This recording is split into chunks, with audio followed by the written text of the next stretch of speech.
Et ce marxisme constitue un courant de pensée qui a été fondé par Karl Marx, né en 1818, décédé en 1883, mais aussi et surtout par Friedrich Engels, né en 1820 et décédé en 1895, qui a été un compagnon et fidèle ami de Karl Marx.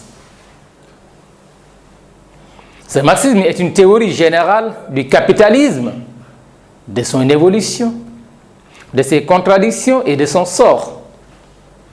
C'est une théorie qui étudie les rapports entre la superstructure et l'infrastructure, c'est-à-dire entre la conscience des hommes et les rapports de production. Et le marxisme est un courant, est une théorie qui se centre sur l'homme, sur ses conditions matérielles, sur ses conditions de vie, sur ses besoins, sur ses rapports avec la nature. Je vous ai dit que ça se centre sur l'homme. Puisque selon cette théorie, l'homme est un être de besoins, aussi bien biologiques que sociologiques, et la satisfaction de ses besoins l'oblige à être dans une lutte avec les forces de la nature et l'obligeant à développer des techniques de travail et à élaborer des modes d'organisation du travail collectif. C'est-à-dire l'homme, est obligé de travailler et de produire des biens nécessaires à la satisfaction de ses besoins. C'est à travers cette praxis, c'est-à-dire l'activité matérielle sur la nature et sur lui-même, que l'homme développe sa conscience et sa culture générale. Nous sommes dans la théorie marxiste et la notion de classe y a une importance capitale. Il en a la conscience ouvrière, la conscience bourgeoise. Et cela est développé par l'activité matérielle de l'homme sur la nature. C'est cette praxis qui détermine l'organisation sociale et politique de toute société et l'histoire de l'humanité. Et selon Marx, l'histoire de l'humanité n'est jusqu'ici que l'histoire de la lutte des classes. C'est de cette conception de l'histoire que provient le concept de matérialisme historique qui s'oppose au matérialisme dialectique. Une théorie qui a été développée par le maître de Karl Marx, qui est Friedrich Hegel.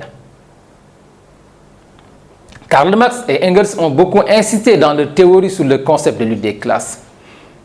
Selon eux, l'homme est obligé de produire, or cette production est conditionnée par les forces productives qui comprennent les richesses naturelles. L'ensemble des connaissances et des techniques utilisées dans la production et les modes d'organisation du travail. À un moment donné du développement des forces productives correspond un type de rapport de production entre classes ayant des intérêts opposés. Les dominants veulent toujours dominer et les dominés mais veulent mettre fin à leur domination. Donc on a des intérêts qui sont opposés selon le marxisme.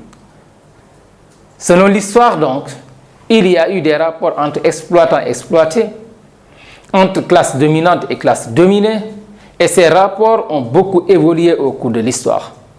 Selon le marxisme, ces rapports sont conflictuels et c'est par la mise sur pied d'un système juridique et politique qui lui est favorable que la classe dominante maintient et consolide sa domination sur les autres. Quand on veut dominer quelqu'un éternellement, il faut agir sur les lois et c'est ce qu'avait compris Karl Marx.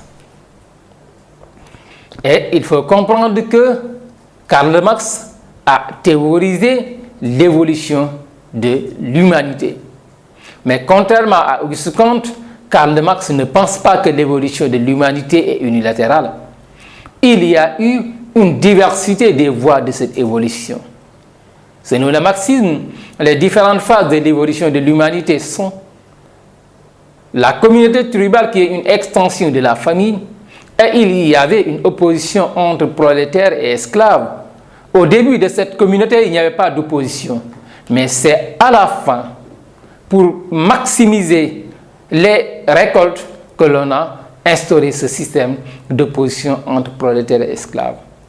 Ensuite, on a une société asiatique qui est une forme de société dans laquelle toutes les terres sont la propriété du pouvoir suprême. les familles étant les concessionnaires de leur domaine. Nous avons ensuite une société antique dont l'axe de développement est la ville et l'organisation sociale essentiellement militaire. On y avait une opposition entre les citoyens et les esclaves, une opposition entre États, une opposition entre ville et campagne, une opposition entre industrie et commerce, une opposition entre paysans. Dans la Grèce antique, on avait ce type de société-là. Ensuite, nous avons des sociétés de type germanique, qui est une société de nature rurale et dans laquelle il n'existe pas une concentration du pouvoir. Puis nous avons une société féodale qui est une société basée sur la propriété du sol et qui est entre les mains de grands propriétaires qui fructifient leurs terres en y installant des serfs. Les serfs, c'est ce que l'on appelle en Wolof les surgas. Il y avait dans cette société une opposition entre la classe des seigneurs et la classe des seigneurs et des grands propriétaires, ou bien la classe des bourgeois et la classe des serfs. En Europe, ce type de société a existé jusqu'à la Révolution française de 1789. Enfin, depuis le 19e siècle, nous avons la société capitaliste qui est marquée par la domination de la classe bourgeoise qui, grâce à l'accumulation des capitaux et leur contrôle sur la production, domine et aliène la classe des prolétaires ouvriers. Actuellement, on a les bourgeois qui ne font rien du tout, qui n'ont que leur argent, qui investissent. Ceux qui travaillent, qui utilisent leur force, ce sont les ouvriers, ce sont les prolétaires, mais malheureusement, ceux qui bénéficient le plus de ce travail-là, ce ne sont pas les ouvriers, mais ce sont les capitalistes, ce sont les bourgeois eux-mêmes. Et Karl Marx juge que cette situation est paradoxale et il invitait les prolétaires à s'unir et à renverser cette tendance-là. C'est pour cette raison qu'il disait « prolétaires de tous les pays, unissez-vous ». Et selon le marxisme, les prolétaires vont s'unir et vont mettre sur pied une société sans classe, sans propriété privée, qui est la société communiste, qui est l'étape ultime de l'évolution de l'humanité et qui correspond au début de l'histoire. C'est l'explication que j'avais à donner à la première partie du cours. Je vous souhaite bonne chance. Je vous souhaite la bienvenue en licence 2.